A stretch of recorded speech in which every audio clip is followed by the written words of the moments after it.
Hello, Internet. Hello, Internet. Hello, Internet. It's hello, Internet, and holy shite. I just wanted to start this video with a little 75,000 views on a FNAF the movie video. You know, it makes sense. It tracks because it was FNAF the movie. Anyway, yeah, fuck. I just want to start a video with that. A little bigger than I expected. I mean, I got a short that was around 100 views, but shorts are different, you know? Anyway, I'm gonna make another video game video now about the Spider-Man PS4 game and the Miles Morales spin-off, because I like those games, and I want to talk about video games more. I'm the video game boy. I'm the one who wins. If you don't get that reference, you don't get that reference. Now, speaking of what the video is about, on to the video. So, in general, Spider-Man PS4 is just better than a lot of the other Spider-Man games. I mean, you're not just swinging on clouds anymore, you're actually swinging on the buildings next to you.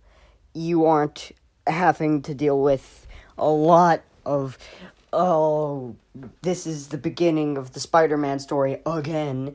There's a lot better graphics than all the others. And just in general, you have more options with costumes and stuff, because the other games didn't have this, but you got costumes. And your Spider-Man needs to update. Why does my Spider-Man need to update? He's plastic! But, catty references aside, it is an overall much better game than the others. I know I've already poked fun at Web of Shadows in comparison twice, but that's just the most recognizable game of recent memory inside my head, specifically when it comes to Spider-Man. So, yeah, that's the one I'm going to be comparing it to most throughout this video. This video isn't specifically about comparing those two games, just that's what's going to happen naturally, as the type of person I am and whatnot. Mostly out of laziness. Anyways, fortuitous things aside, such as explanations of non-explanatory things, as in things that do not need explanation. I totally used those words wrong. Anyway, back to the topic. It's a very fun game.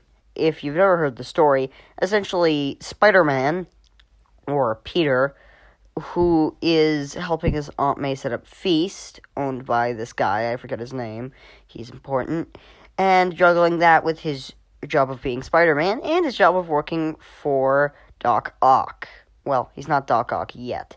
He's, well, you know, Otto Octavius. Meanwhile, the mayor is a Norman Osborn.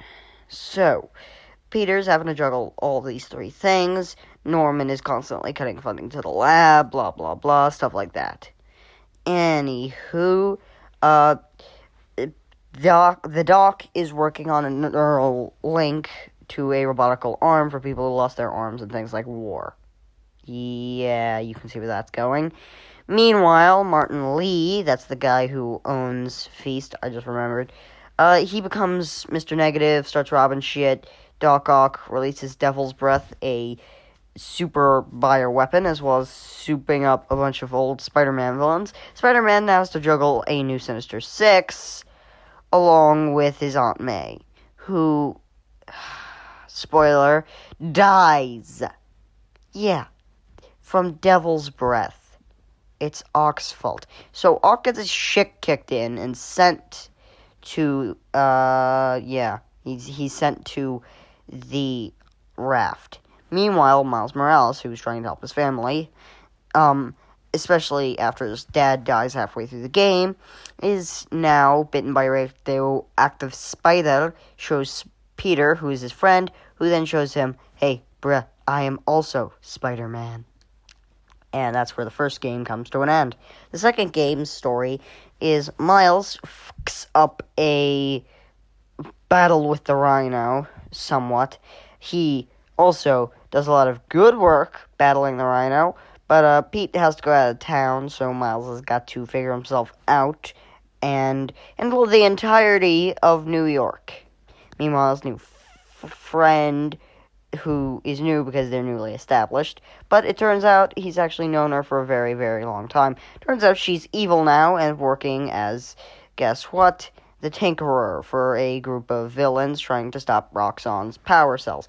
Turns out, this company Roxxon, owned by this guy, I'm gonna call him Roxxon Guy. Roxxon Guy is creating this new form energy. New form is actually very unstable and dangerous, but he doesn't give a shit because money, and just lies to people, which I'm pretty sure is also illegal. He has his own army task force. That's probably illegal. So Spider-Man has to commit several crimes, breaking and entering, and, assault, also learning secrets of a company. That's probably illegal. But all in the name of the greater good. He's the good guy here. Where Miles now has to win over the city and defeat his friend Finn, who isn't compelling at all as a friend, love interest, or villain, especially since she dies at the end. Yeah, spoiler, Finn dies. New form is destroyed. Roxxon Guy is, I don't know, probably arrested or something. Makes sense. Peter comes back, congratulates Miles for figuring himself out because he got a new suit and shit. And that's about it. Yankees is guy in the chair. But yeah, the games are great. There are very more costumes for Miles. Very many more. Much more costumes for Miles. But yeah. That. And then, finally, we don't know much about the third game that's coming, but it's Spider-Man 2, technically, because the Miles one was technically a spin-off, but who cares? This next one is going to have Venom as a villain, as well as a mechanic with Peter at some point, at separate points. I think it's going to be Peter has the symbiote, then Venom happens separately, The Lizard seems to be a thing here. Doc Connors, who wasn't established at all in the prior games, I don't think, is now running amok in sewers and shit, and Peter's pissed because it's symbiote and whatnot.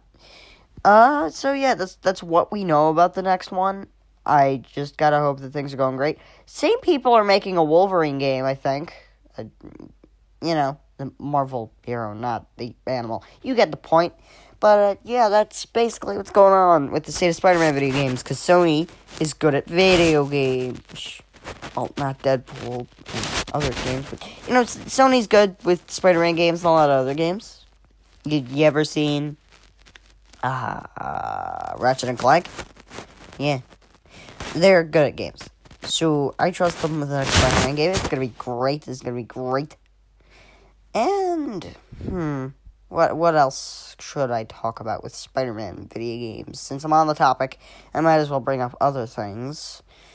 Like, say, what about the fact that in most Spider-Man video games, most of them are based off pre-existing movies, or are the pre-established PlayStation 4 and 5 games, or are Web of Shadows? It's mostly just retellings of video games, to be honest, when it comes to a Spider-Man video game. But why always movies? Like, can we never get a TV show tie-in game? Come on. Like, I would have killed to play a video game based around Spectacular Spider-Man. The Spider-Man. But yeah. The quintessential thing going on there is, it's just a whole thing. Oops, it seems I'm out of time for this video, so I'm just gonna do a little end card here. I'm Editor Dan for the end card, everybody. First of all, the new background, yes, do you like my new monitor? It is very fictional. Second of all, thank you for watching. Please like, please subscribe, that whole thing. Shout out to my new friend. And that is all. Bye-bye.